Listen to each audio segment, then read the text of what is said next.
You ask Tiger to solve. This deals with linear equations with one unknown. The final result is x equals -21/2. Let's solve it step by step. Isolate the x. Multiply both sides by inverse fraction 3/2. Move the negative sign from the denominator to the numerator. Group like terms. Multiply the coefficients. Simplify the arithmetic.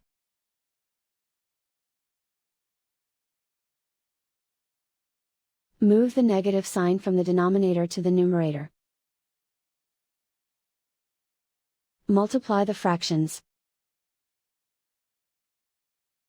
Simplify the arithmetic. And so the final result is x equals -21/2.